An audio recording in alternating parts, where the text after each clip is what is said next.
नमस्कार। कार्यक्रम ग्लोबल टकमा यहाँलाई स्वागत छ।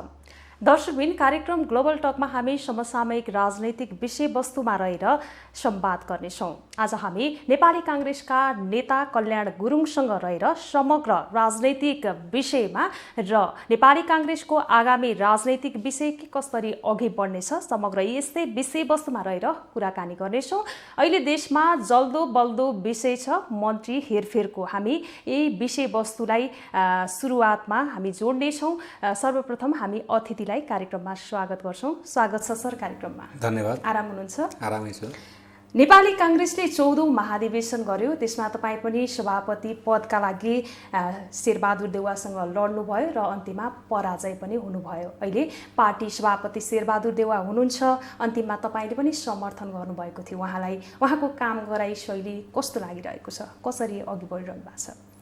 नेपाली कांग्रेसको 14औं महाधिवेशन भयो। 14औं महाधिवेशनमा सभापति पदमा हामी 5 जना प्रतिस्पर्धामा आयौँ। 5 जना मध्ये 3 जना पहिलो चरणबाटै हामी बाहिरियौँ। 2 जना दोस्रो चरणमा जानुभयो र पहिलो चरणमा बाहिरिएका हामी 3 जनाले सभापति शेरबहादुर देउवालाई हामीले समर्थन गऱ्यौँ। उहाँलाई भोट दियौँ, उहाँलाई भोट माग्यौँ दोस्रो चरणमा र उहाँ सभापति पदमा विजयी हुनुभयो। उहाँ सभापति पदमा विजयी भइसकेपछि हामीसँग स्थानीय तहको निर्वाचन नजिकमा आइसकेको स्थिति थियो। त्यसैले हामी सबै स्थानीय तहको निर्वाचनमा लाग्यौँ र स्थानीय तहको निर्वाचनमा नेपाली कांग्रेस नेपालको सबैभन्दा ठुलो दलको रूपमा स्थापित भएको छ र यसको सम्पूर्ण जस नेपाली कांग्रेसको केन्द्रीय कार्य समिति र नेपाली कांग्रेस केन्द्रीय कार्य समितिका सभापति शेरबहादुर देउवालाई नै जान्छ कि उहाँको कुशल नेतृत्वमा नै नेपाली कांग्रेसले स्थानीय तहको निर्वाचनमा सबैभन्दा बढी स्थानमा विजय हासिल गर्न सफल भयो र जुन आम नेपाली जनताले अहिले पनि नेपाली कांग्रेसलाई मन पराइरहनु भएको छ। नेपाली कांग्रेसप्रति उहाँहरूको रुझान छ, नेपाली कांग्रेसप्रति आकर्षण छ र आउने प्रदेशको निर्वाचन, आउने सङ्घको निर्वाचनमा पनि उहाँहरूले नेपाली कांग्रेसलाई विजय गराउनुहुन्छ भन्ने नेपाली कांग्रेसले अपेक्षा गरेको छ। हजुर, चुनाव भएको पनि यतिका समय भइसक्यो। कांग्रेसले न कुनै केन्द्रीय कमिटी बैठक बस्न सकेको छ, न कुनै छलफल गरेको छ।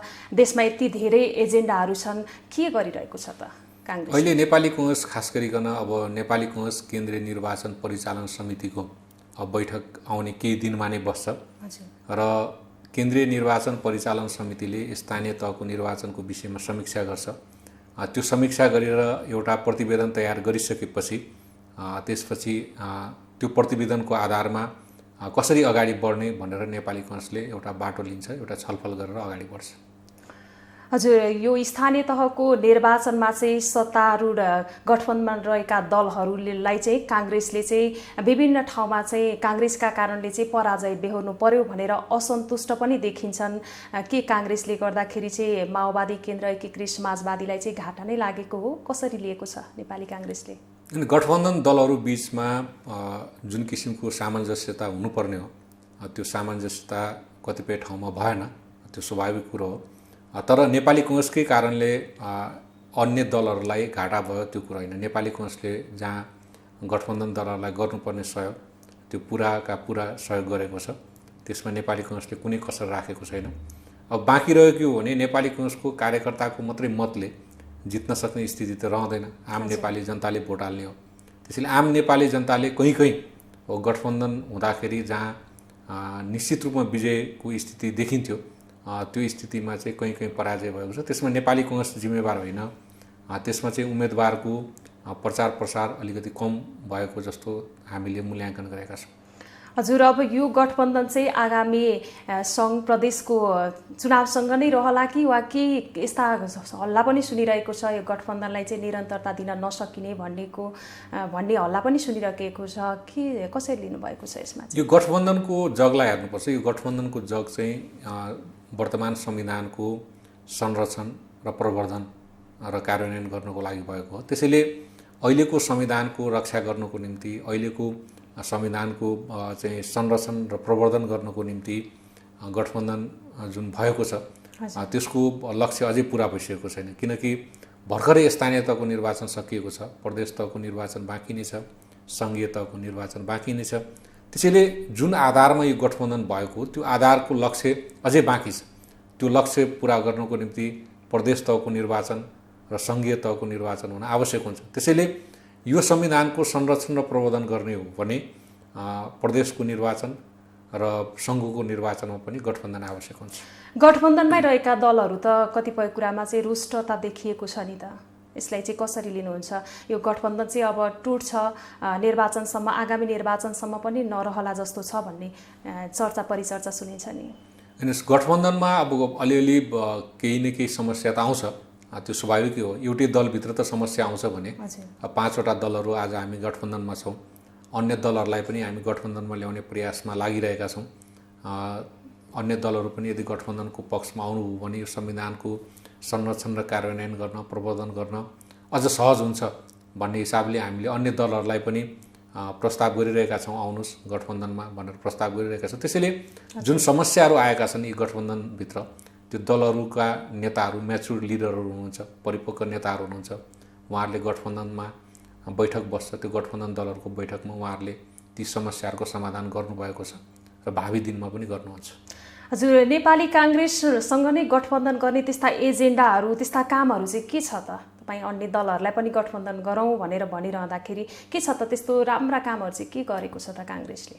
भर्खरै अब स्थानीय तहको निर्वाचन सम्पन्न भयो। मुख्य यो गठबन्धन अघि नै भने गठबन्धनको मुख्य जग के थियो भने यो संविधानको संरक्षण र प्रवर्धन, किनकि यो संविधानमाथि बारम्बार आक्रमण भयो, संसदमाथि बारम्बार विघटन, संसदको विघटन गर्ने, संविधानको एक किसिमले मजाक उडाउने र सत्तामा रहँदाखेरि चाहिँ अन्य दलहरूलाई चाहिँ कुनै सरोकार नराख्ने, जुन लोकतान्त्रिक विधिबाट अगाडि बढ्नुपर्ने त्यो लोकतान्त्रिक विधिबाट अगाडि नबढ्ने, जुन पार्टी विगतका दिनमा थियो त्यसको विपक्षमा आएर होइन यो संविधानको संरक्षण गर्नुपर्छ, यो संविधानको प्रवर्धन गर्नुपर्छ, लोकतान्त्रिक अभ्यासहरूलाई अगाडि बढाउनुपर्छ, लोकतान्त्रिक विधिहरू कार्यान्वयन हुनुपर्छ, आम नेपाली जनताले सुरक्षाको अनुभूति गर्नुपर्छ, आम नेपाली नागरिकले सम्मानित भएको अनुभूति गर्नुपर्छ भनेर त्यो जगमा चाहिँ यो गठबन्धन आएको।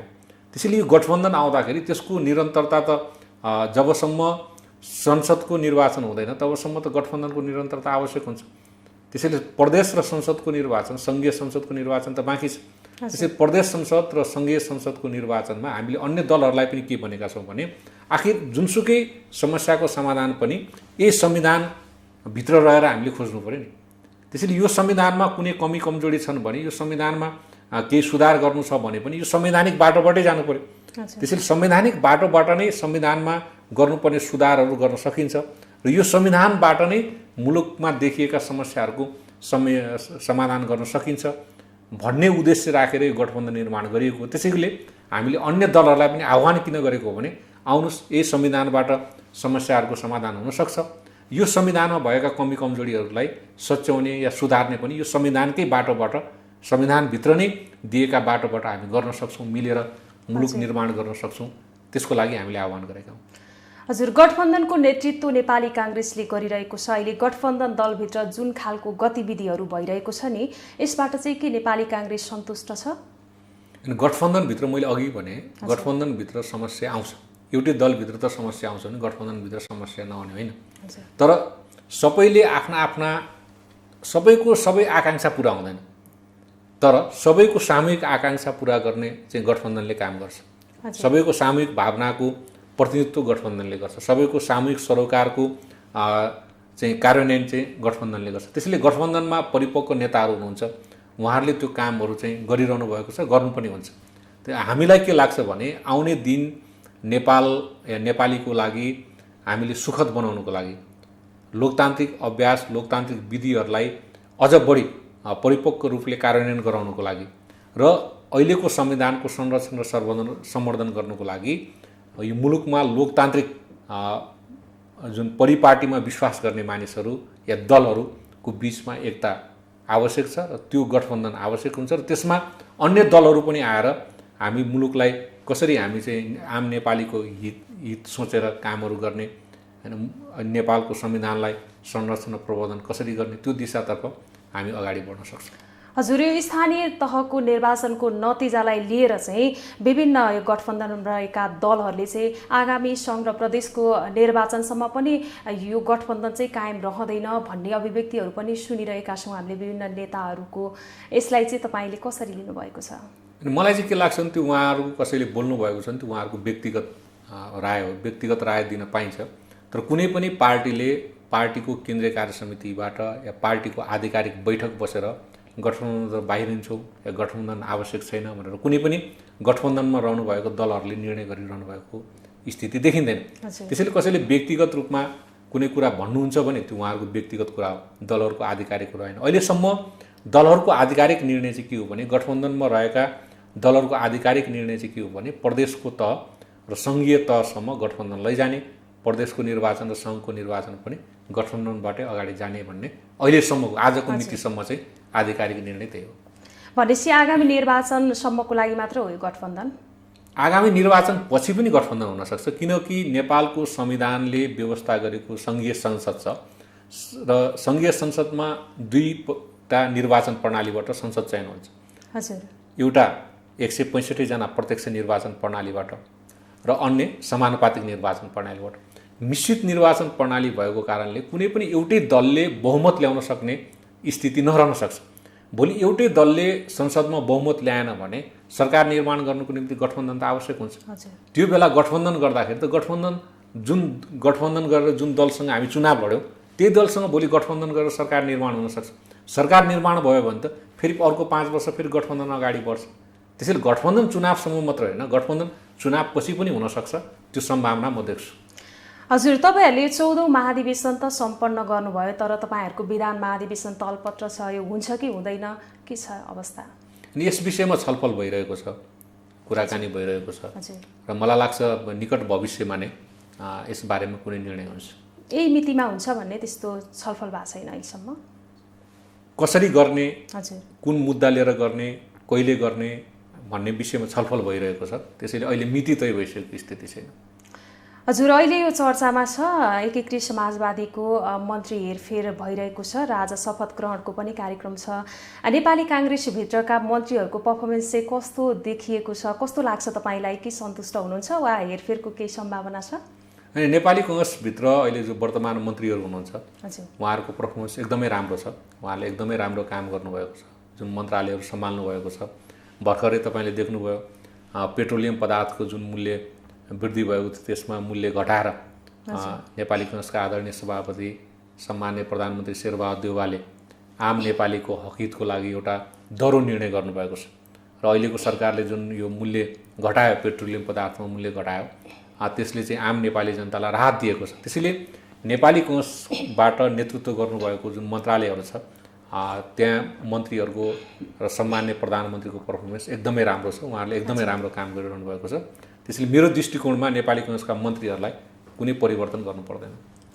हजुर, अहिलेको यो गतिविधि हेर्दाखेरि चाहिँ मन्त्री हुनका लागि मरिहत्ते गर्ने वा राजनीति गरेको भनेको चाहिँ कुनै पदका लागि मात्र हो भन्ने त्यस्तो परिपाटी देखिएको छ नि, यसलाई चाहिँ तपाईँले चाहिँ व्यक्तिगत रूपमा कसरी हेर्नुहुन्छ र काङ्ग्रेसले चाहिँ कसरी लिएको छ? के राजनीति गर्नु भनेको चाहिँ पद प्राप्ति मात्र हो जस्तो लाग्छ? होइन, नेपाली काङ्ग्रेस सिद्धान्तमा आधारित रहेर राजनीति गरेको पार्टी हो। राणाकालको बेलामा राणा शासन विरुद्ध लडेको पार्टी हो। राणाकालमा कुनै पद खोजेको पार्टी होइन। पञ्चायतको निरङ्कुश शासनको बेलामा पञ्चायतको निरङ्कुश व्यवस्था, निर्दलीय व्यवस्था विरुद्ध लडेको पार्टी हो नेपाली काङ्ग्रेस। 30 वर्षसम्म पञ्चायतले राज्य गर्यो। 30 वर्षसम्म पञ्चायतले राज्य गर्दा काङ्ग्रेस कुनै पद खोज्न गएन। त्यसैले काङ्ग्रेस के छ भने प्रिन्सिपल बेस्ड पोलिटिक्स गर्छ, सिद्धान्तमा आधारित राजनीति गर्छ। नेपाली काङ्ग्रेस एउटा सिद्धान्तमा, एउटा आदर्शमा लिएर अगाडि बढ्छ। नेपाली काङ्ग्रेस सिद्धान्तलाई सम्झौता गरेर, आफ्नो आदर्शलाई सम्झौता गरेर कहिले पनि पद खोज्न जाँदैन। त्यसैले नेपाली काङ्ग्रेस के चाहन्छ भने पोलिटिक्स फर पावर गर्नु हुँदैन, सत्ताको लागि मात्रै राजनीति गर्ने होइन, politics for principle, politics for moral, त्यसको लागि गर्नुपर्छ। सिद्धान्तको लागि हामीले राजनीति गर्नुपर्छ। सिद्धान्तको लागि राजनीति गर्दै गर्दा सत्ता प्राप्त हुने अर्को कुरा, तर सत्ताकै लागि सिद्धान्तलाई तिलाञ्जली दिनु हुँदैन। त्यसैले सिद्धान्तमुखी राजनीति गर्नुपर्छ। अझ नेपाली काङ्ग्रेसभित्र त गणेशमान सिंह जस्तो महान नेता हुनुहुन्थ्यो जसले प्रधानमन्त्री पद लिनुहोस् भन्दा पनि उहाँले प्रधानमन्त्री पद लिनु भएन। त्यसैले नेपाली काङ्ग्रेसमा पदको लागि मर्यादित गर्ने पार्टी होइन र हामी अन्य दलका नेताहरूलाई पनि सुझाव के दिन चाहन्छु भने पद भनेको महत्त्वपूर्ण कुरो होइन, हजुर, राजनीतिक सिद्धान्त भनेको महत्त्वपूर्ण कुरो। त्यसैले प्रिन्सिपल बेस्ड पोलिटिक्स गर्नुपर्छ, पावर बेस्ड पोलिटिक्स होइन। त्यसै सिद्धान्तमा निहित राजनीति गरौँ। त्यसैले नै भोलि सिद्धान्त निहित राजनीति प्रिन्सिपल बेस्ड पोलिटिक्स गर्दै गर्दा भोलि पावर पनि आउँछ। पावर भनेको आउने जाने कुरा हो। तर पावरमा रहँदाखेरि हामीले जुन सिद्धान्त अङ्गीकार गरेर राजनीति गरेका छौँ त्यो सिद्धान्तमा रहेर, आदर्शभित्र रहेर त्यो पावर चाहिँ नेपाली जनताको, नेपालको हितमा प्रयोग गर्नुपर्छ। हजुर, यो सङ्घीय चुनावपछि चाहिँ तपाईँहरूकै पार्टीका युवा नेता गगन थापा चाहिँ प्रधानमन्त्रीको आकाङ्क्षी पनि देखिनु भएको छ। त्यसमा गठबन्धनभित्रै रहेको माओवादी केन्द्रका अध्यक्ष प्रचण्डले पनि प्रधानमन्त्रीको आकाङ्क्षा व्यक्त गरिरहँदाखेरि चाहिँ तपाईँले चाहिँ के देख्नुहुन्छ? अब सङ्घीय चुनावपछि चाहिँ को प्रधानमन्त्री बन्ला जस्तो लाग्छ? केही समय अघि मात्रै नेता शेखर कोइरालाले पनि सभापति भन्दा नि अब प्रधानमन्त्री पदमै लड्छु भन्ने अभिव्यक्ति दिनुभएको थियो। तपाईँको व्यक्तिगत विचार र पार्टीले चाहिँ कसरी लिएको छ यसलाई चाहिँ के देख्नुहुन्छ? होइन, मुख्य रूपमा के हो भने सांसद भइसकेका सबै व्यक्तिहरूलाई एउटा सामान्य जानकारी के हुन्छ भने यो संसदीय व्यवस्था हो। संसदीय व्यवस्थामा सबैभन्दा पहिले पार्टी निर्वाचनमा जान्छ। निर्वाचनमा पार्टी गइसकेपछि त्यहाँबाट सांसदहरू चयन भएर आउनुहुन्छ र संसदीय दलले संसदीय दलको नेता चयन गर्छ र संसदीय दलको नेता जुन दलको बहुमत छ, यदि बहुमत आयो भने त्यो संसदीय दलको नेता चाहिँ मुलुकको प्रधानमन्त्री हुन्छ। यदि बहुमत आएन भने गठबन्धन दलहरूले जसलाई जुन संसदलाई नेता मान्नुहुन्छ त्यो नेता चाहिँ मुलुकको प्रधानमन्त्री हुन्छ। त्यसैले यो प्रत्यक्ष निर्वाचित प्रधानमन्त्री होइन। प्रत्यक्ष निर्वाचित प्रधानमन्त्री हाम्रो संविधानमा कुनै पनि व्यवस्था छैन। त्यसैले अहिले कसैले कुनै पनि प्रधानमन्त्रीको दावा गर्नु भनेको कसैले प्रधानमन्त्रीको दावा गर्नु भनेको त्यो हास्यास्पद कुरा हो। त्यो या त संविधान नबुझेको कुरा हो। उहाँहरूले संविधान किन अब संविधान नबुझेको भनौँ भने यही संविधानभित्र रहेर सांसद भइसक्नु भएको छ। संविधान बुझेको भनौँ भने संविधानले कसरी चाहिँ प्रधानमन्त्री बन्ने भन्ने त एउटा परिपाटी त तय गरेको छ नि त। त्यसैले संसदीय दलको नेता जबसम्म चयन हुँदैन, त्यो संसदीय दलको नेता चयन भएर मात्रै हुँदैन, त्यो पार्टीले बहुमत ल्याउनु पर्यो। या त गठबन्धन दलले त्यो पार्टीले चुनेको संसदीय दलको नेतालाई गठबन्धन दलले पनि नेता चयन गर्नु पर्यो, बहुमत पुग्नु पर्यो। बहुमत पुग्यो भने जस्तै अहिले गठबन्धन दलको नेता शेरबहादुर देउवा हुनुहुन्छ। बहुमत शेरबहादुर देउवाको नाममा हस्ताक्षर गरेर राष्ट्रपतिलाई बुझाएपछि राष्ट्रपतिले उहाँलाई बोलाउनु भयो। त्यो एउटा प्रक्रियाबाट उहाँ नेता हुनुभयो। त्यसैले अहिले वर्तमान प्रधानमन्त्री सम्मान्य शेरबहादुर देउवा नै हुनुहुन्छ होइन। उहाँलाई ज्योतिषले 7 पटक प्रधानमन्त्री हुन्छ भनेर भनेको छ र नेपाली काङ्ग्रेसको सभापति पनि उहाँ नै हुनुहुन्छ। र मलाई के लाग्छ भने आउने जुन निर्वाचन हो संसदको निर्वाचन, त्यो संसदको निर्वाचनपछि पनि नेपाली काङ्ग्रेसको तर्फबाट भावी प्रधानमन्त्री नेपाली काङ्ग्रेसको सभापति आदरणीय शेरबहादुर देउवा नै हुनुहुन्छ। हजुर, अन्यमा देख्नुहुन्न तपाईँले सम्भावना के हुनुपर्छ त एउटा सक्षम बन्नको लागि वा नेताहरू पनि प्रधानमन्त्री हुनको लागि चाहिँ के कस्ता कुरामा चाहिँ पर्फेक्ट हुनुपर्छ वा के लाग्छ तपाईँ? सबै व्यक्तिहरू सक्षम हुनुहुन्छ, सबै व्यक्तिहरू योग्य हुनुहुन्छ। उहाँहरूको योग्यता, उहाँहरूको क्षमता मुलुकले पाएको पनि छ र भावी दिनमा पाउने पनि छ। मुख्य योग्यता के हुनुपर्छ भने पार्टीको संसदीय दलमा बहुमत पुग्नु पर्यो। पार्टीको संसदीय दलले संसदीय दलको नेता बनाउनु पर्यो। पार्टीको संसदीय दलले मात्रै नेता बनाएर हुँदैन। यदि पार्टीभित्र बहुमत छैन भने, बहुमत छ, पार्टीको बहुमत छ भने पार्टीको संसदीय दलको नेता देशको प्रधानमन्त्री बन्नुहुन्छ। यदि बहुमत छैन भने 2 वा 2 भन्दा बढी दलहरू मिलेर जुन व्यक्तिलाई संसदीय दलको नेता या जुन दलको नेताको नेतृत्वमा चाहिँ बहुमत पुग्छ उहाँ नै प्रधानमन्त्री बन्नुहुन्छ। त्यसै मलाई के लाग्छ भने अब अहिले पार्टी नेपाली काङ्ग्रेस सबैभन्दा ठुलो दल हो। नेपाली काङ्ग्रेसको सभापति शेरबहादुर देउवा हुनुहुन्छ। आउने संसदीय दलको नेता पनि, अहिले संसदीय दलको नेता पनि शेरबहादुर देउवा नै हुनुहुन्छ। भावी दिनमा संसदीय दलको नेता पनि शेरबहादुर देउवा हुने नै सम्भावना छ। सबैभन्दा ठुलो दल नेपाली काङ्ग्रेस हुने सम्भावना छ भन्दा भोलि भावी दिनमा नेपालको प्रधानमन्त्री पनि नेपाली काङ्ग्रेसको संसदीय दलको नेता नै हुन्छ। त नेपाली काङ्ग्रेसको संसदीय दलको नेता शेरबहादुर देउवा बन्नुभयो भने भावी प्रधानमन्त्री पनि नेपाली काङ्ग्रेसको सभापति आदरणीय शेरबहादुर देउवा नै बन्नुहुन्छ।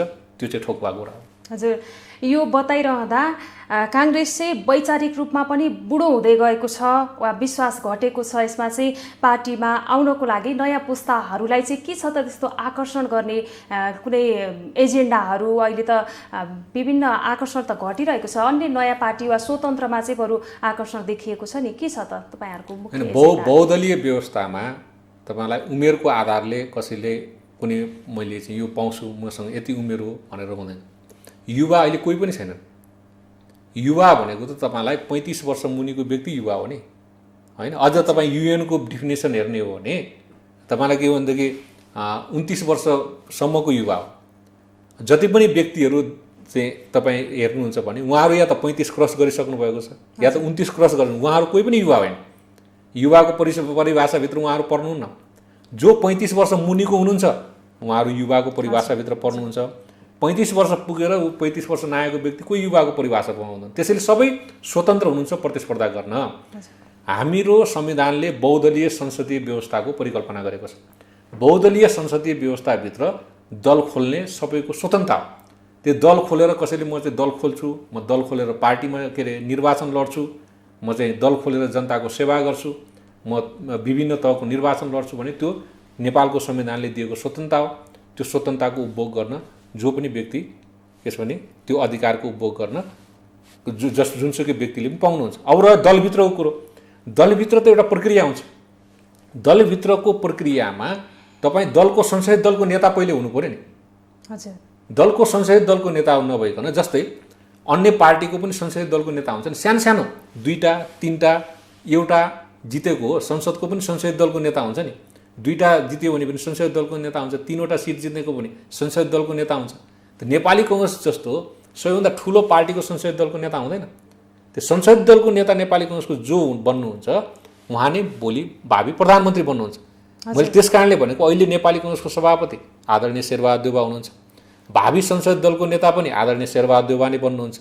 भने गठबन्धनको आधारले सबैभन्दा ठुलो दल नेपाली काङ्ग्रेस हुन्छ भने गठबन्धनको आधारले पनि भावी प्रधानमन्त्री शेरबहादुर देउवा नै बन्नुहुन्छ। अब र युवाहरूको कुरो, युवाहरूलाई नेपाली काङ्ग्रेसले सबै ठाउँमा स्थान दिएको छ। आज तपाईँ नेपाली काङ्ग्रेसको केन्द्रीय कार्य समितिमा हेर्नुभयो भने सबैभन्दा बढी युवाहरू हुनुहुन्छ। आज तपाईँले नेपाली काङ्ग्रेसको संसदभित्र हेर्नुभयो भने सबैभन्दा बढी युवाहरू हुनुहुन्छ। आज स्थानीय तहको निर्वाचनमा तपाईँलाई नेपाली काङ्ग्रेसले टिकट दिएको हेर्नुभयो भने प्रमुख र उपप्रमुखमा वडा अध्यक्ष, वडा सदस्यमा सबैभन्दा बढी युवाहरू छ। त्यसैले नेपाली काङ्ग्रेसले युवाहरूलाई अत्यधिक ठाउँमा स्थान दिएको छ। त्यसैले आउनुहोस्, म देशभरिका युवा साथीहरूलाई भन्न चाहन्छु, आउनुहोस् नेपाली काङ्ग्रेसमा। नेपाली काङ्ग्रेसभित्र तपाईँहरूको अवसर छ। नेपाली काङ्ग्रेसले तपाईँहरूलाई राजनीतिक सुरक्षा गर्छ, तपाईँहरूलाई राजनीतिक न्याय दिन्छ। तपाईँले यो भनिरहँदाखेरि त्यति नेपाली काङ्ग्रेसभित्र चाहिँ युवाहरूको आकर्षण देखिँदैन। जुन विद्यार्थी जीवनबाट चाहिँ अब राजनीतिमा होमिन्छु भन्ने युवाहरू चाहिँ स्वतन्त्र वा नयाँ दलपट्टि चाहिँ बढी आकर्षित देखिन्छ क्या। के छ त त्यस्ता एजेन्डा, मुख्य एजेन्डाहरू युवाहरू आकर्षित गर्ने? अनि युवाहरूलाई आकर्षण गर्ने हामीले एजेन्डाको रूपमा खास गरिकन अहिले के लिएका छौँ भने मुलुकमा आर्थिक समृद्धि ल्याउनु पर्यो।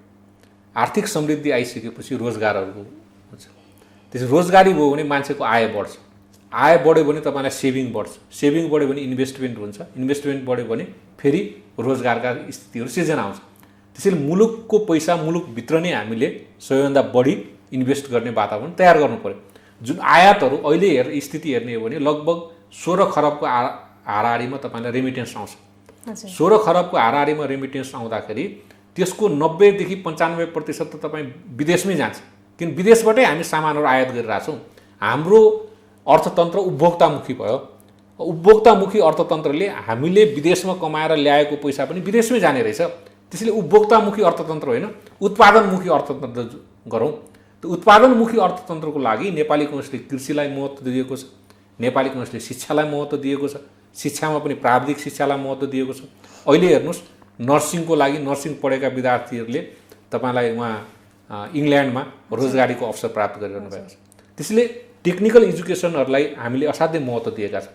हामीले कृषिलाई महत्त्व दिएको छ। त्यसै गरी तपाईँलाई स्वास्थ्य सेवालाई अब जुन जति पनि स्थानीय तहहरू हामीले जितेका छौँ या स्वास्थ्य सेवा, सार्वजनिक स्वास्थ्य सेवालाई हामी महत्त्व दिइरहेका छौँ ताकि सार्वजनिक स्वास्थ्य सेवा पनि गुणस्तरीय हुन सकोस्, त्यही ठाउँमा चाहिँ मानिसहरूले उपचार प्राप्त गर्न सकुन् भनेर हामीले त्यसलाई महत्त्व दिइरहेका छौँ। उद्योग धन्दा कुटीर उद्योग धन्दा खोल्ने कुनै पनि व्यक्तिहरू हुनुहुन्छ भने उहाँलाई कुटीर उद्योग धन्दा साना उद्योगहरू खोल्नको निम्ति ठुल्ठुला उद्योगहरू खोल्नको निम्ति हामीले दिने जुन सुविधाहरू त्यो सुविधा चाहिँ बजेट मार्फत नीति तथा कार्यक्रम मार्फतहरू हामी घोषणा गरेका छौँ। त्यसैले युवाहरूलाई हामीले चाहे विदेशमा जाने हुन् या स्वदेशभित्रै रोजगार गर्ने युवाहरू हुन् उहाँहरूको निम्ति अब वैदेशिक रोजगारीको जुन अवसर हो त्यो त नेपाली काङ्ग्रेसले दिलाएको हो, नेपाली काङ्ग्रेसको नीति अन्तर्गत आएको। त्यसैले स्वदेशभित्र काम गर्ने र विदेश गएर काम गर्छु भन्ने दुवै प्रकारका हामीले युवाहरूलाई हामीले महत्त्वपूर्ण स्थान दिएका छौँ।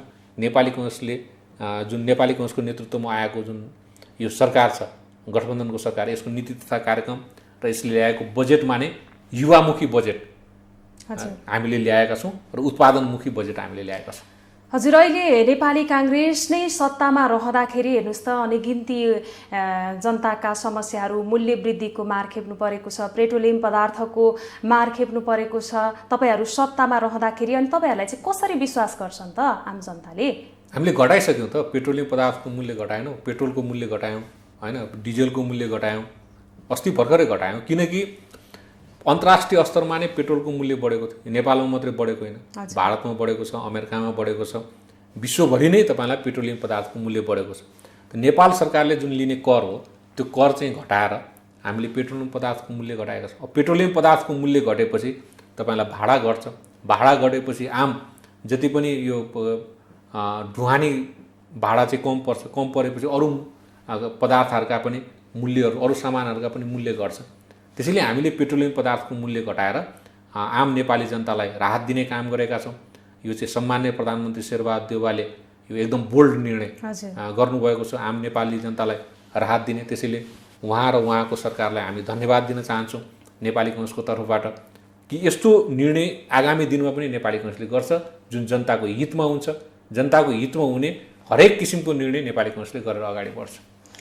हजुर, अब सङ्घीय निर्वाचन सन्निकट रहँदाखेरि तपाईँ चाहिँ कुन क्षेत्रबाट लड्दै हुनुहुन्छ वा तपाईँको उम्मेदवारी दिने त्यस्ता के छ, तपाईँ कसरी अघि बढ्ने सोचमा हुनुहुन्छ, कसरी लिनुभएको छ? अनि मैले महोत्तरी जिल्ला क्षेत्र नम्बर 1बाट मेरो धेरै पहिलेदेखि नै नामहरू सिफारिस हुँदै आएको, प्रत्यक्ष निर्वाचनको लागि धेरै पहिलेदेखि नै नामहरू सिफारिस हुँदै आएको। नेपाली काङ्ग्रेसको 3 पटक केन्द्रीय सदस्य भइसकेँ, एकपटक आमन्त्रित भएँ, एकपटक निर्वाचित भएँ, अहिले मनोनित छु। 3 पटक नेपाली काङ्ग्रेसको केन्द्रीय सदस्य भएँ, तर संसदमा पुग्ने अहिलेसम्म मैले अवसर प्राप्त गरेको छुइनँ। मलाई विश्वास छ पार्टीले न्याय गर्छ, पार्टीले सबै मानिसलाई राजनीतिक सुरक्षा प्रदान गर्छ, पार्टीले सबै मानिसलाई न्याय गर्छ। त्यसैले अहिले महोत्तरी जिल्लाका सबै साथीहरूको भनाइ, त्यहाँको आम नेपाली नागरिकहरूको भनाइ के हो भने महोत्तरी जिल्ला क्षेत्र नम्बर 1बाट कल्याण गुरुङले प्रतिनिधि सभामा निर्वाचन लड्नुपर्छ, तपाईँलाई हामी मत दिन्छौँ, तपाईँलाई हामी जिताउँछौँ, अनि तपाईँ जस्तो व्यक्ति आउनुपर्छ भनेर उहाँहरू सबैले भनिरहनु भएको छ। त्यसैले मेरो पनि चाहना के हो भने महोत्तरी जिल्ला क्षेत्र नम्बर 1बाट प्रतिनिधि सभा सदस्यमा निर्वाचन लड्ने मेरो चाहना हो। हजुर, निर्वाचित हुनका लागि के कस्ता एजेन्डा लिएर अघि बढ्नु भएको छ त? अनि मैले अहिले मुख्य गाउँ जाने गरेको छु। स्थानीय तहको निर्वाचनमा जुन वार्डहरू घुम्ने, हरेक वार्डमा पुगेँ, हरेक वार्डमा पुग्दाखेरि त्यहाँको आम जनतासँग चाहिँ सरोकार राखेँ। त्यसैले एउटा चाहिँ राष्ट्रिय समस्या हुन्छ, एउटा स्थानीय तहको समस्या हुन्छ। त्यसैले मैले राष्ट्रिय समस्याहरूमा पनि आफ्ना कुराहरू राखिरहेको छु।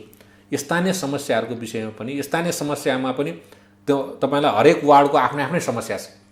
जस्तै मेरो निर्वाचन क्षेत्रमा लगभग 30वटा वार्ड छ, 30वटा वार्डको 30वटा वार्डको अलग अलगै समस्याहरू छ। किनकि हिजोको एउटा गाविस बराबर अहिले वार्ड भयो, वार्ड त ठुल्ठुलो छ, जनसङ्ख्या धेरै छन्। त्यसैले 30वटा वार्डको आफ्नै आफ्नै समस्या छ। 30वटा वार्डका मानिसहरूसँग घुलमिल भइरहेको छु, उहाँहरूको समस्या सुनिरहेको छु, उहाँहरूको समस्या समाधान गर्ने कोसिस गरिरहेको छु। त्यसैले जबसम्म जनतासँग प्रत्यक्ष रूपले घुलमिल भइँदैन तबसम्म निर्वाचित हुन चाहिँ गाह्रो हुन्छ। त्यसैले मेरो पहिलो प्रयास, अहिले पनि म भर्खरै काठमाडौँ आएको हुँ, मेरो फेरि म यहाँबाट जिल्ला जान्छु, मेरो पहिलो प्रयासै आम जनतासँग घुलमिल गरेर, किनकि पार्टीको टिकट लिएर मात्रै हुँदैन, पार्टीले टिकट दिएपछि भोट त जनताले दिनुपर्छ। त्यसैले आम जनतासँग घुलमिल गरेर पार्टीले भोलि प्रतिनिधि सभामा महोत्तरी जिल्ला क्षेत्र नम्बर 1बाट मलाई उम्मेदवार बनायो भने म त्यहाँबाट निर्वाचित हुने चाहिँ ध्यानमा म लागिरहेको छु। त्यो उद्देश्यका साथ म त्यहाँ काम गरिरहेको छु। हजुर, महोत्तरी जिल्लामा चाहिँ जनजीविकाका त्यस्ता विषयहरू, शिक्षा, स्वास्थ्य, रोजगारीका विषयहरू चाहिँ कतिको रूपमा चाहिँ अघि बढेको छ, कतिको विकास भएको पाउनु भएको छ तपाईँले त्यहाँबाट उठ्ने बताइरहँदाखेरि, उम्मेदवारी दिने बताइरहँदाखेरि? समस्या छ, त्यहाँ शिक्षामा पनि समस्या छ, स्वास्थ्यमा पनि समस्या छ, त्यहाँ चाहिँ तपाईँलाई रोजगारीको समस्याहरू पनि छ, गरिबी छ होइन, शिक्षाको जुन गुणस्तरीय शिक्षाहरू हुनुपर्ने हो त्यो गुणस्तरीय शिक्षा छैन, जुन स्वास्थ्य सेवा पाउनुपर्ने हो त्यो उचित मात्रामा त्यो स्वास्थ्य सेवाहरू पाइरहेका छैनन्। तर स्वास्थ्यकर्मीहरूले काम गरिरहेको स्थिति छ, विद्यालयमा शिक्षकहरूले काम गरिरहेको स्थिति छ, उहाँहरूले राम्रैसँग पढाए, तर राम्रोसँग पढाउँदै पनि जुन गुणस्तर हुनुपर्ने त्यो गुणस्तरीय शिक्षा त्यहाँ उत्पादन भइरहेको स्थिति छैन, जुन गुणस्तरीय स्वास्थ्य सेवा पाउनुपर्ने हो त्यो स्थिति छैन। रोजगारीको लागि एउटा चिनी मिल छ, त्यो चिनी मिलले अब कति नै दिन सक्छ, किन 6 महिना चल्छ, 6 महिना बन्द हुन्छ, त्यो चिनी मिल बाहेक अन्य उद्योग धन्दाहरू छैन। त्यसैले महोत्तरी जिल्लामा उद्योग धन्दा खोल्न आवश्यक छ रोजगारीको लागि, र रोजगारीको लागि उद्योग धन्दा पनि कृषिजन्य उद्योग धन्दामा हामीले प्राथमिकता दिनुपर्छ, किनकि अधिकांश व्यक्तिहरू किसान हुनुहुन्छ, किसानको लागि सिँचाइको आवश्यकता हुन्छ, सिँचाइको समस्या छ महोत्तरी जिल्लामा, त्यसैले सिँचाइको हामीले सबैभन्दा पहिले ध्यान केन्द्रित गर्नु पर्यो र कृषिजन्य उद्योगहरूलाई हामीले चाहिँ बढीभन्दा बढी चाहिँ त्यहाँ लगाउने कोसिस गर्नु पर्यो र कृषिमा लाग्नुभएका मानिसहरूलाई अनुदान, व्यापक रूपले अनुदान दिएर कृषकहरूको जीवनस्तर उकास्नु पर्यो र कृषकहरूको जीवनस्तर उकासियो भने उहाँहरूले छोराछोरी राम्रोसँग पढाउन सक्नुहुन्छ र रोजगारीको लागि उद्योग धन्दा खोल्यो भने रोजगारी हुनसक्छ। त्यसतर्फ ध्यान केन्द्रित गरेर मैले चाहिँ गरिरहेको छु। त्यसै गरेर यो निजगढमा अन्तर्राष्ट्रिय विमानस्थलको जुन सर्वोच्च अदालतको निर्णय आइसकेपछि महोत्तरीमा छलफल हो, त्यहाँ चाहिँ हामीले प्रस्तावको रूपमा भनेका छौँ कि यदि निजगढमा बन्न सक्छ भने ठिकै छ, सर्वोच्च अदालतको निर्णय निजगढमै बनाउने हुन्छ भने निजगढमै बन्छ भने पनि हामीले आपत्ति भएन। तर निजगढमा यदि अन्तर्राष्ट्रिय विमानस्थल बन्न सक्दैन भने महोत्तरी जिल्लाको 3वटा ठाउँ छ, एउटा चाहिँ गौशाला नगरपालिकामा त्यो ठाउँ छ, अर्को बर्दिवास नगरपालिकामा बन्न सक्ने ठाउँ छ, अर्को भङ्गा नगरपालिका, यो 3वटा नगरपालिकामा अन्तर्राष्ट्रिय स्तरको विमानस्थल बन्न सक्ने ठाउँहरू चाहिँ जग्गा जमिनहरू छन्, त्यहाँ पनि सरकारको ध्यान जाओस् भनेर हामीले भनेका छौँ। त्यो भयो भने अन्तर्राष्ट्रिय विमानस्थल, अन्तर्राष्ट्रिय स्तरको तपाईँलाई के अरे ड्राइपोर्ट, यो सुखा बन्दरगाह त्यहाँ निर्माण भयो भने त्यसले पनि रोजगारीका स्थितिहरू निर्माण गर्न सक्छन् र आम युवाहरूले रोजगार प्राप्त गर्न सक्छन्, त्यो कुरामा हामी लागिरहेका छौँ। यो त पहिल्यैदेखिको समस्या भयो क्या, उम्मेदवार हुँदा वा चुनावमा होमिँदाखेरि चाहिँ यो गर्छु ऊ गर्छु भनेर आश्वासन दिने, तर जनताहरूको जनजीविकाका विषयहरू चाहिँ ज्यूका त्यो देखिन्छ क्या जुनसुकै क्षेत्रमा पनि। विश्वास चाहिँ कसरी दिलाउनुहुन्छ? यो प्रतिनिधि सभा सदस्यको काम चाहिँ विधान बनाउने हो, जस्तै प्रदेश सभाको सदस्यको काम चाहिँ विधान बनाउने, डे टु डे समस्या समाधान गर्ने काम होइन। हामीले आम जनतालाई के बुझाइरहेछौँ, होइन माननीय सांसदको काम चाहिँ डे टु डे समस्या समाधान गर्ने या माननीय सांसदहरूको काम चाहिँ डे टु डे, त्यो होइन। माननीय सांसदहरूको काम चाहिँ विधि नीति निर्माण गर्ने काम हो, विधि निर्माण गर्ने काम हो। त्यो नीति त्यस्तो किसिमको निर्माण गर्नु पर्यो, विधि त्यस किसिमको निर्माण गर्नु पर्यो ताकि आम नेपाली जनताका जुन समस्याहरू छन् त्यो समस्याहरू समाधान हुन सकोस्। डे टु डे काम गर्ने त स्थानीय तह हो, स्थानीय तहका प्रमुख उपप्रमुखहरू, वडा अध्यक्ष र वडा सदस्यहरूले आम जनतासँग जोडिएका, प्रत्यक्ष जोडिएका डे टु डे जुन समस्याहरू त्यसको समाधान गर्ने काम त्यहाँहरूको। त्यसभन्दा माथि यदि साना साना समस्याहरू छन् त्यसको काम गर्ने दायित्व प्रदेश तहको मन्त्री परिषदको, मन्त्री परिषद प्रदेशमा पनि विधि निर्माण गर्ने, प्रदेशमा पनि नीति तथा कार्यक्रम निर्माण गर्ने काम प्रदेश सांसदहरूको। सङ्घीय संसदको काम चाहिँ देशभरिमा जुन कस्ता कानुनहरू आवश्यक हुन्छ त्यो कानुनहरूमा कसरी सुधार गर्ने, अहिलेको संविधान भित्र रहेर होइन कस्ता किसिमका नीतिहरू निर्माण गर्ने ताकि आम नेपाली जनतालाई समृद्धि दिन सकोस्, आम नेपाली जनतालाई हामीले उहाँहरू रहेको समस्यालाई समाधान गर्न सकौँ। त्यो नीति निर्माण गर्ने काम चाहिँ सङ्घीय संसदको। त्यसैले हामीले आम जनतालाई पनि के बुझाउनुपर्छ भने सङ्घीय संसदको काम डे टु डे समस्या, दैनिकी समस्याको समाधान गर्ने काम होइन। त्यसले मैले भनेको जुन कुराहरू हो त्यो नीतिको कुराहरू सङ्घीय संसदमा आइसकेपछि म ती कामहरू गर्नलाई मैले आवाज उठाउँछु। सङ्घीय संसदमा म निर्वाचित हुने बित्तिकै म त्यो काम गर्न सक्ने हैसियतमा त पुग्दिनँ, तर आवाज उठाउने हैसियतमा पुग्छु। त्यो आवाज उठाउने हैसियतमा पुगेर सम्बन्धित मन्त्रालयमा हामी त्यो कुरा गर्छु, सम्मान्य प्रधानमन्त्रीज्यूसँग ती कुराहरू गर्छु र राष्ट्रले जुन सरकार बन्छ त्यो सरकारले ल्याउने नीति तथा कार्यक्रम या बजेटमा ती कुराहरू राख्न पहल गर्छु ताकि महोत्तरी जिल्लामा सिँचाइको जुन समस्या छ त्यो समाधान हुन सकोस्। उद्योग धन्दाहरू कसरी खुल्न सक्छ, त्यो उद्योग धन्दाहरू हामीले खोल्न सकौँ ताकि बेरोजगारका समस्याहरू समाधान हुन सकोस्। शिक्षामा गुणस्तरीयता आइरहेको छैन, स्वास्थ्यमा चाहिँ गुणस्तरीय सेवा भइरहेको छैन। शिक्षा र स्वास्थ्यमा गुणस्तरीय सेवा दिलाउनको निम्ति चाहिँ केही कामहरू, त्यही नीतिहरू निर्माण गर्न सकौँ ताकि महोत्तरी जिल्लामा गुणस्तरीय शिक्षा र स्वास्थ्य हुन सकोस्। महोत्तरी जिल्लामा एउटा मेडिकल कलेज गर्न सकौँ। महोत्तरी जिल्लामा 3-4वटा चाहिँ इन्जिनियरिङ कलेज लान सकौँ। त्यो हो भने इन्जिनियरिङका स्टुडेन्टहरू प्रोडक्ट हुन्छन्, मेडिकलका स्टुडेन्टहरू प्रोडक्ट हुन्छन्। त्यहाँ फरेस्ट्री कलेज लान सकिन्छ, एग्रिकल्चर कलेजहरू लान सकिन्छ जहाँ चाहिँ एग्रिकल्चरका स्टुडेन्टहरू उत्पादन हुन सक्छन्। तपाईँलाई के छ भने वनका फरेस्ट्री सेक्टरका उत्पादन हुनुहोस्। त्यस्तै म्यानेजमेन्ट सेक्टरका हामी सीएका क्लासहरू त्यहाँ कलेजहरू गर्न सक्छौँ। सीएको कलेज गऱ्यो भने चार्टर्ड एकाउन्टेन्टहरू निर्माण हुन सक्छन्। त्यस्तै त्यहाँ चाहिँ अरू ह्युम्यानिटिज जर्नलिजमका कुराहरू गर्न सक्छौँ। अनि यसरी मानिसलाई गुणस्तरीय शिक्षा र स्वास्थ्य सेवा दियो भने त्यहाँ धेरै कुराहरू चाहिँ सुविधा हुनसक्छ। रोजगार दियौँ भने मानिसहरूको आकर्षण हुनसक्छ र देशभरिका मानिसहरू महोत्तरी आउन सक्ने सम्भावना बढेर जान्छ।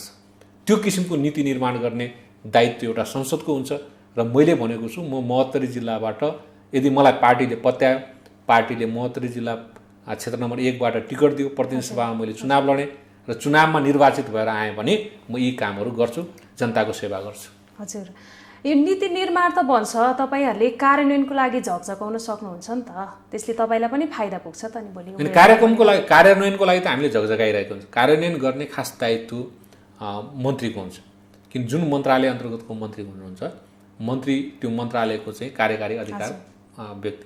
सबैभन्दा प्रमुख त प्रधानमन्त्रीज्यू भइहाल्नु, सम्मान्य प्रधानमन्त्री। त्यसैले सम्मान्य प्रधानमन्त्रीज्यूलाई भन्ने होइन, विभागीय मन्त्रीहरूलाई भन्ने, त्यो झकझक्याउने र कहाँ गुणस्तरीय काम भयो, जस्तै सडकमा गुणस्तरीय काम भएको छैन भने होइन सडक पूर्वाधार मन्त्रीलाई भन्ने होइन, त्यस्तै भौतिक पूर्वाधार मन्त्रीलाई भन्ने। यदि सिँचाइको कुरा भएको छैन भने तपाईँलाई सिँचाइ मन्त्रीलाई भन्ने। तपाईँलाई सहरमा नगरपालिकाभित्र केही कमी कमजोरी छ भने सहरी विकास मन्त्रालयलाई भन्ने, स्थानीय विकास मन्त्रालयलाई भन्ने। यी कुराहरू जुन मन्त्रालयसँग वनमा केही कुरा भएको छ भने वन मन्त्रालयलाई भन्ने, कृषिमा कुनै कमी कमजोरी छ भने कृषि मन्त्रालयलाई भन्ने, स्वास्थ्यमा कुनै कमजोरी भइरहेको छ स्वास्थ्य मन्त्रालयमा जाने, शिक्षामा कुनै कमजोरी भएको छ शिक्षा मन्त्रालयमा जाने। र त्यहाँ भएको नीतिहरूमा यदि कमी कमजोरी छ भने त्यो नीति सच्याउनलाई संसदमा आवाज उठाउने। यदि बनेको नीति पनि कार्यान्वयन भइरहेको छैन भने तपाईँले भन्नुभएको एकदम ठिक प्रश्न हो, त्यसमा झकझकाउने काम चाहिँ म संसदमा निर्वाचित भएपछि सधैँभरि गरिरहन्छु, जनताको सेवा सधैँभरि गर्छु। हस्, समय र संवादको लागि धेरै धेरै धन्यवाद। धन्यवाद तपाईँलाई। हौस् त, कार्यक्रम ग्लोबल टकको निर्धारित समय आजलाई सकिसकेको छ। दर्शकबिन, आज हामीले नेपाली काङ्ग्रेसका नेता कल्याण गुरुङसँग रहेर समग्र राजनैतिक विषयवस्तु र नेपाली काङ्ग्रेसको आगामी राजनीतिको विषयमा छलफल गर्यौँ। ग्लोबल टेलिभिजन हेर्दै गर्नुहोला। नमस्कार।